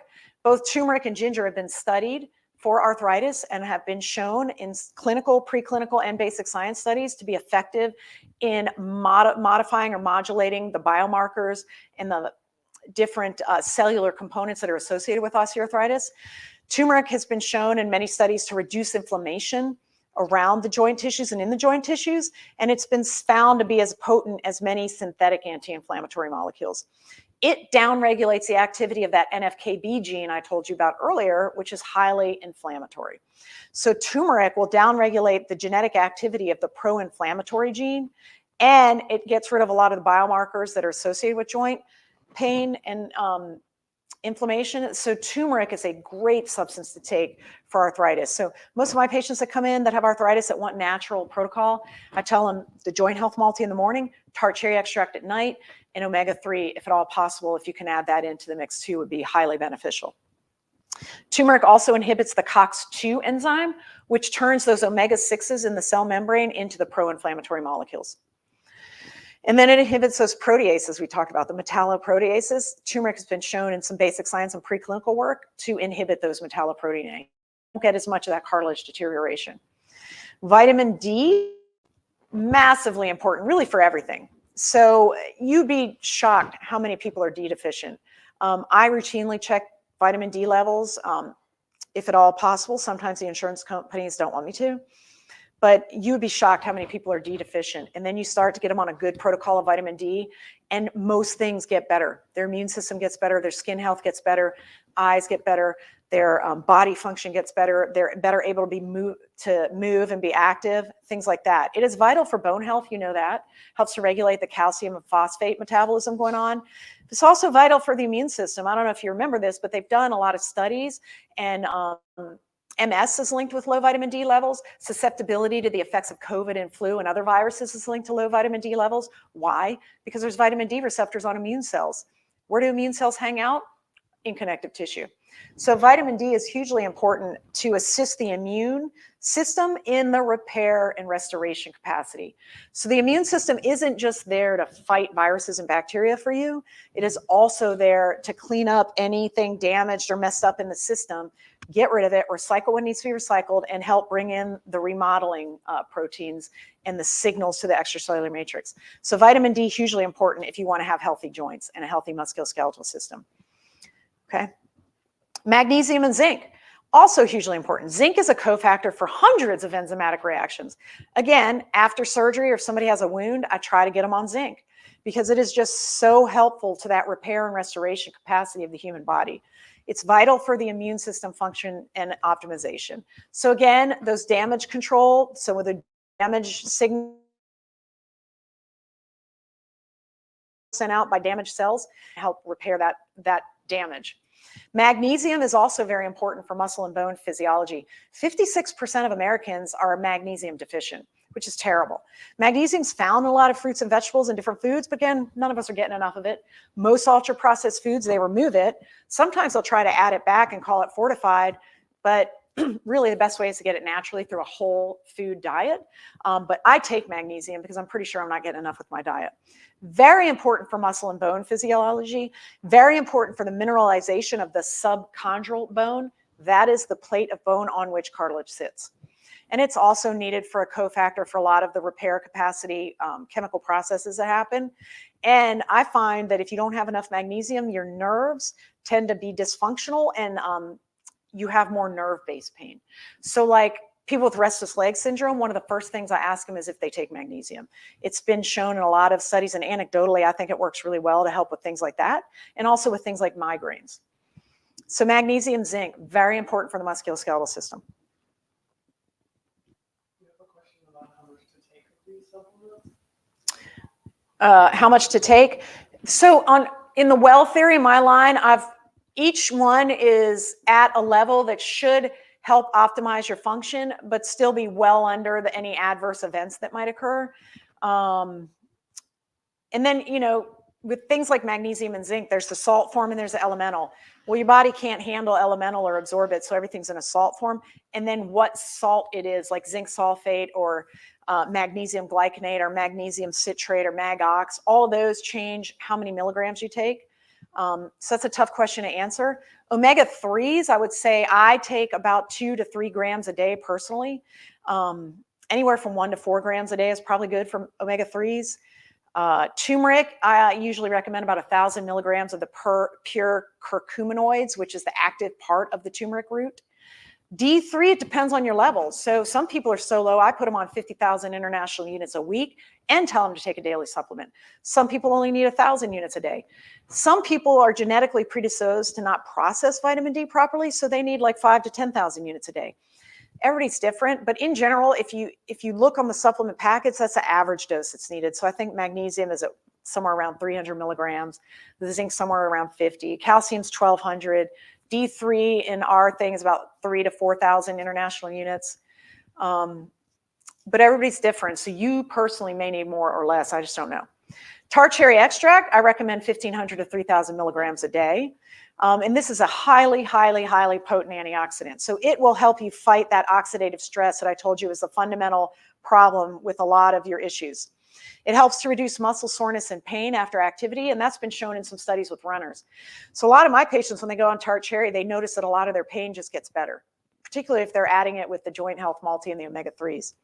It's a known way to help remedy the symptoms of gout because it'll pull uric acid out of the system and urate, so you won't have those deposits of those painful crystals in your joints, and it reduces inflammation in joint tissues.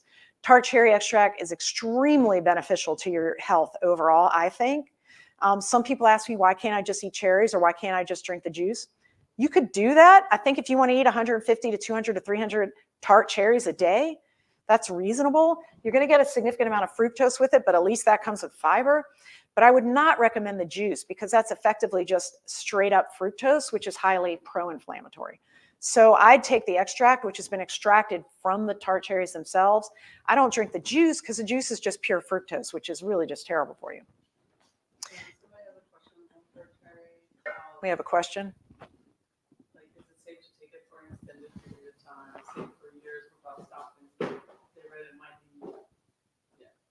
They read it might be what? Might not be good to use it for a long period of time. Okay. Somebody asked, can they take tart cherry extract for years, or is that bad? So apparently they've been taking it for a number of years, but they read somewhere that if you're on it long term, it might be bad.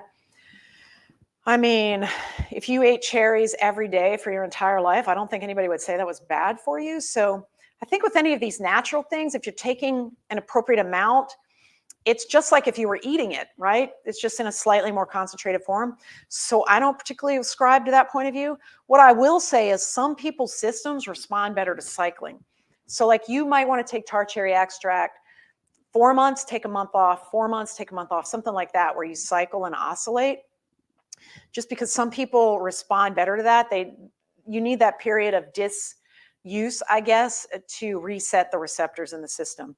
But tart cherry extract in and of itself, I've read no reports of adverse events from being on it long term. I take it every day as well and have been doing that for years. I don't notice anything, and all my biomarkers are always good, and I never have pain, and I sleep well. So I think in theory, perhaps, but in reality, probably not. Ginger, we kind of already talked about. It's been studied head-to-head against things like ibuprofen and Aleve, and it works just as well for joint pain. Ginger is a good thing too because it actually helps with digestion. So if you take ginger extract, or you notice they give you pickled ginger when you eat sushi, it just helps cleanse the palate and help your digestive system. So a lot of these anti-nausea natural remedies are going to have ginger in them. So I'm a big fan of ginger, and I've combined it with the turmeric and the joint health multi for you guys. Next. Do you have any thoughts on ice baths? Do I have thoughts on ice baths? Yeah, I'm a huge fan of ice. I try to remind people about ice. Most people forget ice. Ice is one of the most natural, fundamental ways to treat joint pain there is. Yeah, like a cold plunge thing. I cold plunge every day, but I do it more for the longevity and brain health benefits and the stress management and ability to withstand stress, or the resilience aspects of it and the mental health benefits. Again, because I do all this other stuff, I don't have a ton of pain per se, but ice baths, obviously, every professional sports team in the world, their locker room is filled with ice baths for a reason. It reduces inflammation, it increases levels of dopamine and catecholamines in the brain, and it gives you sort of a sense of well-being while it diminishes the inflammatory response to any acute thing that may have happened on the field. And it lowers inflammation overall. So ice baths are a great thing. If you can stomach an ice bath, I'm a big fan. Okay, so these are more longevity molecules, but they too will help your joints function better. Resveratrol and NMN, nicotinamide monodinucleotide, I think is the molecular name. NMN effectively becomes, in a one-step chemical reaction in your body, NAD. NAD is one of the electron shuttles or carriers between the food you eat and the mitochondria. Levels of NAD drop as you get older, so supplementing with NMN helps your mitochondria maintain its health and maintain the ability to fight off the reactive oxygen species or oxidative stress and reduce inflammation. It promotes the more effective use of glucose, so that helps with insulin resistance. So NMN is a great thing to take as we get older to fight off the effects of cellular aging and mitochondrial dysfunction. Resveratrol, same thing. It upregulates the sirtuins, which are DNA repair enzymes, and NMN helps with that as well. And then that, of course, helps with your repair and restoration capacity. And they've actually studied resveratrol with Mobic, I think, in a study for osteoarthritis pain. And the people that took resveratrol with the Mobic did better than the group with just Mobic. Mobic being a prescription anti-inflammatory. So resveratrol is one of the longevity molecules. It's been associated with longer lived lives in preclinical or animal studies, as has NMN. So there's a lot of work being done on these molecules in the anti-aging world, but for our purposes, they'll just make your body feel really good now, and you have the potential benefit of longevity.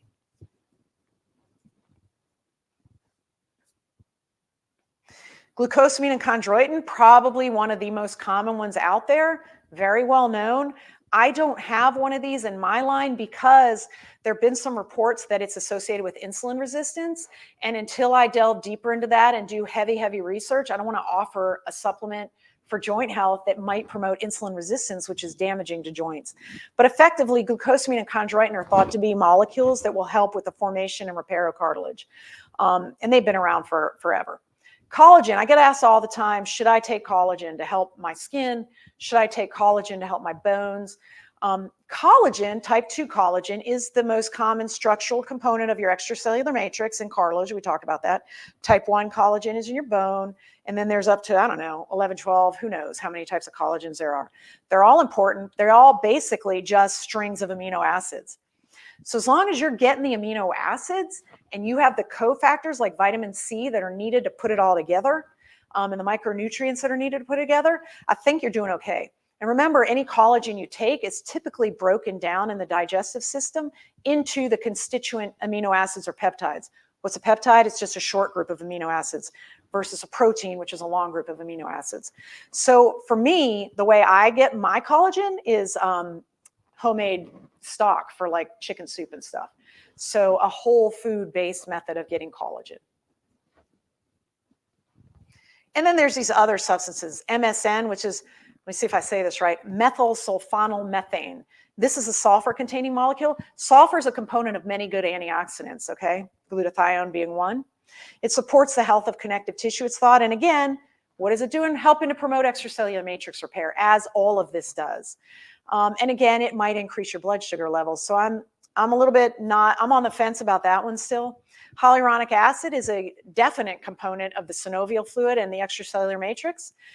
It's a component of the amniotic sac. It's really found everywhere that you need good functioning connective tissues.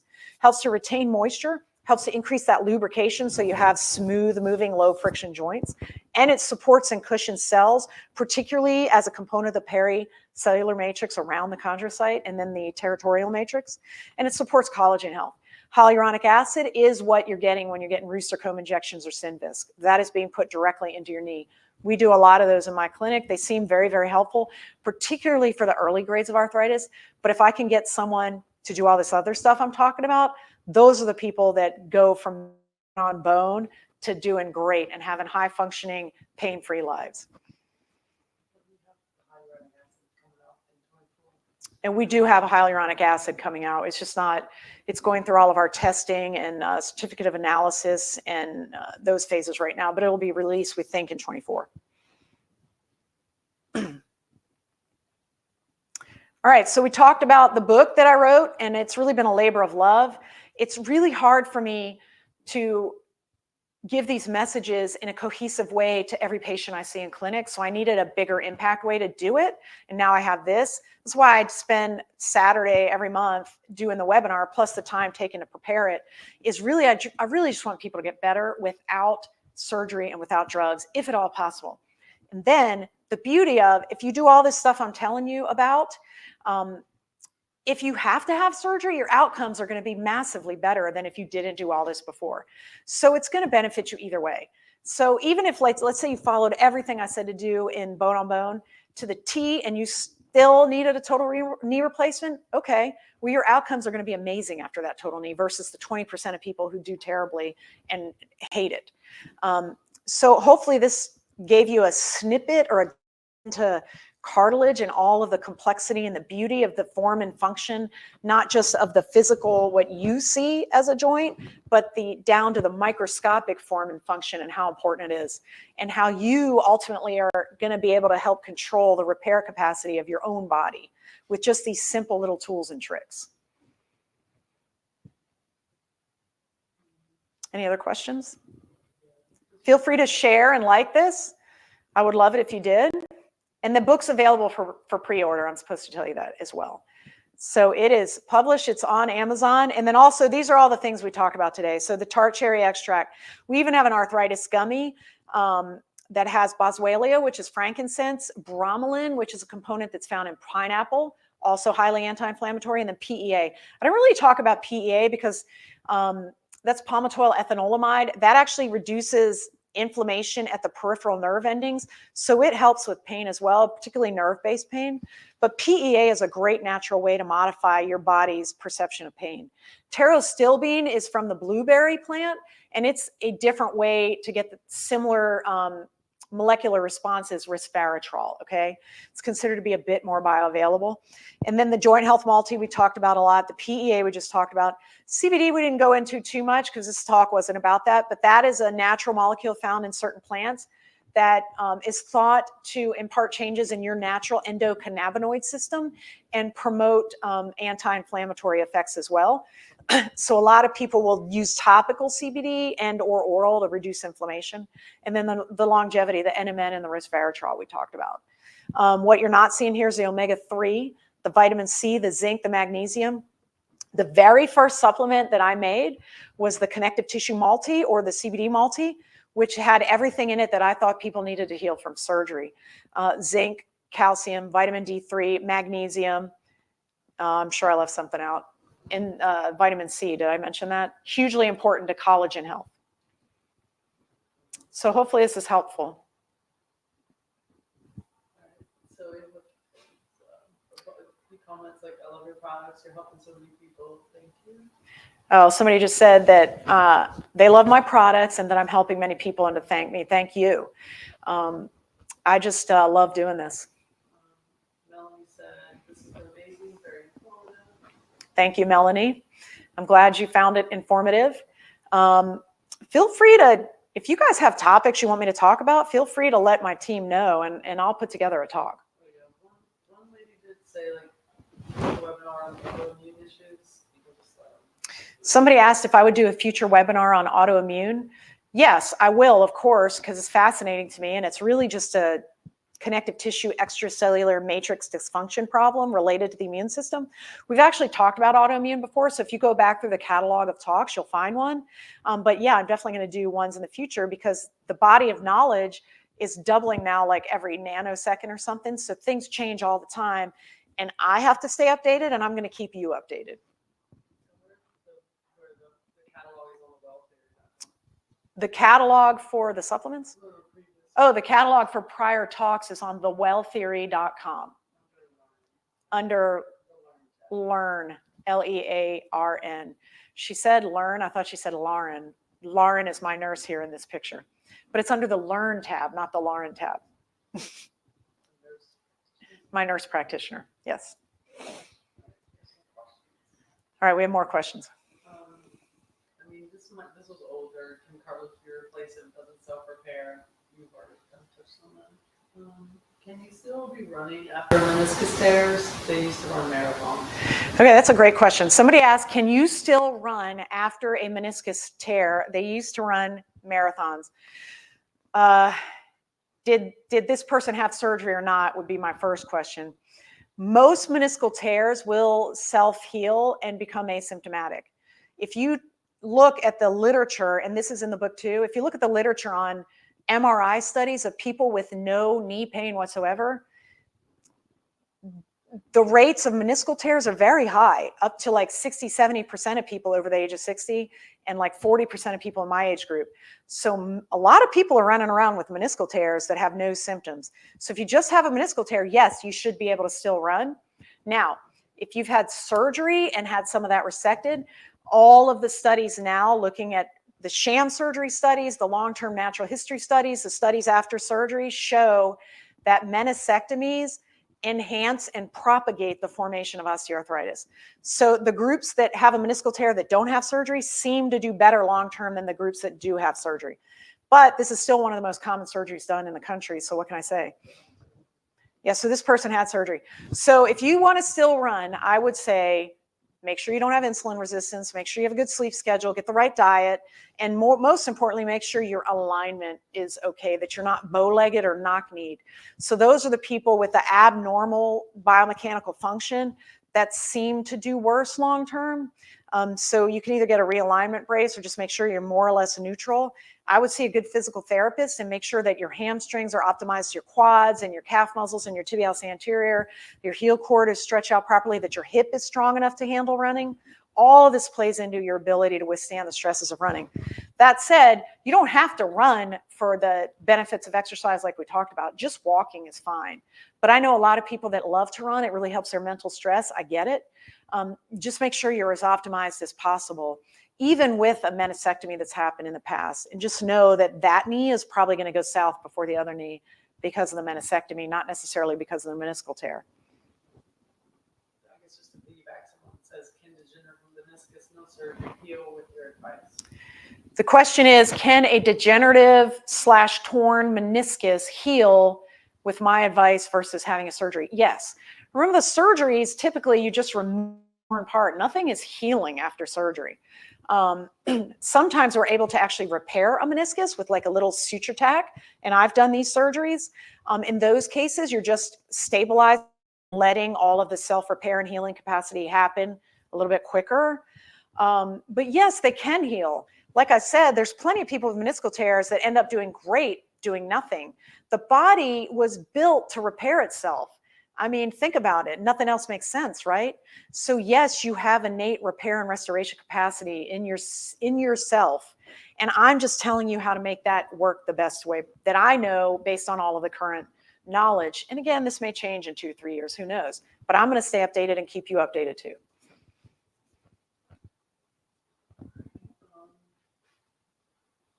Somebody said their daughter fell and broke their back. Surgery seemed successful, but so much here to help her heal. Right, that's exactly what I'm talking about. Somebody just said their daughter fell and broke her back and had surgery. The surgery was successful, but they're going to take what we've learned today and apply it to her to help her recovery. Yeah, I mean, look, if you break a bone, generally surgery is needed. There are times when surgery is definitely needed, trauma like that being one of them. But yes, all of this is going to help the recovery. Is there any way to naturally get rid of a bone spur? Question is there a way to naturally get rid of a bone spur? Bone spurs are when you have a tensile force at the attachment of a tendon to a bone, or it's around an unstable, deteriorating joint under the stress of oxidative stress and chronic inflammation. What happens is the extracellular matrix gets very confused, and instead of making bone or cartilage, it'll make a spur into the cartilage. Like it just gets disrupted, or it'll grow bone into a tendon, like in the Achilles tendon.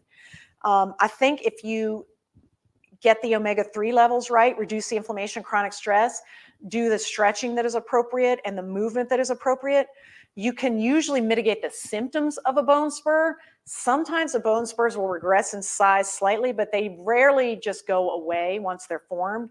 But you can definitely make them asymptomatic, make them where they don't bother you anymore.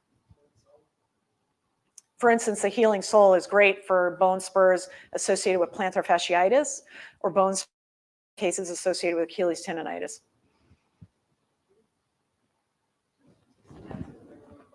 Are there any more questions, or does everybody need to go get ready for Christmas? One more. When we say 2 pills a day are recommended dose, should I take them together or 12 hours apart? Somebody asked if a recommended serving size is 2 pills a day, should they take them together or 12 hours apart? Again, that is highly dependent on the substance. So for instance, I take 2 NMNs in the morning and I take them together in the morning with something fatty to help them get through the digestive system better, because I want them in the system for the day. I don't necessarily need, to increase my cellular energetics at night. ALA should be taken alone on an empty stomach in the morning because that's how it absorbs the best. Tart cherry should be taken at night. And it can be taken 1 or 2 capsules together or separate. It doesn't matter. But I don't tend to take tart cherry in the morning because it naturally has a bit of melatonin. And I'm a big fan of my routine and my circadian rhythm, as we talked about. So I don't want melatonin in the morning. I only want melatonin in me at night. So it really depends on what you're talking about and what's the purpose of what you're taking. All right, well, hopefully that's good for you guys and you learned a little bit. I think the extracellular matrix is fascinating to me, and I think the key to everything. And as you see, the drug companies are starting to catch on to this, but I think you have some tools at your hand that you don't have to rely on that. Can you create a presentation on plantar fibromatosis? Somebody wants a presentation just on plantar fibromatosis. I could probably do that. That is a benign sort of, I hate the word tumor. It's a benign growth of connective tissue in the plantar fascia. We also see it sometimes in the hand and Peyronie's disease, which is on the penis. So sometimes connective tissues will form balls and become stiff and dysfunctional. And in the bottom of the foot, it becomes this bump that some people step on. Yeah, we could talk about that. That's just an extracellular matrix dysfunction, right? What? Yeah, I think we mentioned it in my plantar fasciitis talk that I did before. What I would tell you is try to avoid surgery for that if at all possible. There's really no great surgery for that particular problem, unfortunately. All right, everybody have a Merry Christmas, Happy New Year. Enjoy your holidays, and stay safe. Go to bed early. And thank you for watching. Oh, and thank you for the support. Yeah, of course. Thank you for tuning in and letting me teach, because I love it. And thank you for being interested in how your body works. It is amazing. And what? Oh, sorry. I'm getting a lot of cues. Can you tell? Thank you for being supportive of the well theory. I do really appreciate it. And I hope you all check out the book.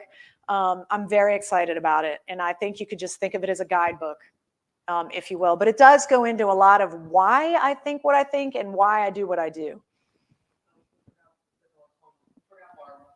Barbara? Tell Barbara we're sorry. Barbara, we're sorry. All right, what about glaucoma? Do you have supplements for that? For the eye? Oh, do I have eye supplements for like glaucoma? Glaucoma is a pressure problem in the eye. Most of my supplements are going to make the lens function better because that's a connective tissue. Glaucoma is a little bit different. I do not have a supplement targeting just glaucoma at this point.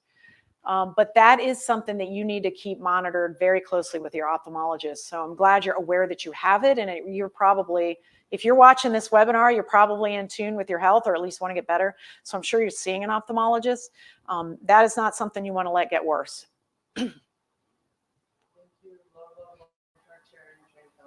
Oh, somebody loves the tart cherry and joint health. I do too. So thank you. Merry Christmas, everybody. Enjoy your day.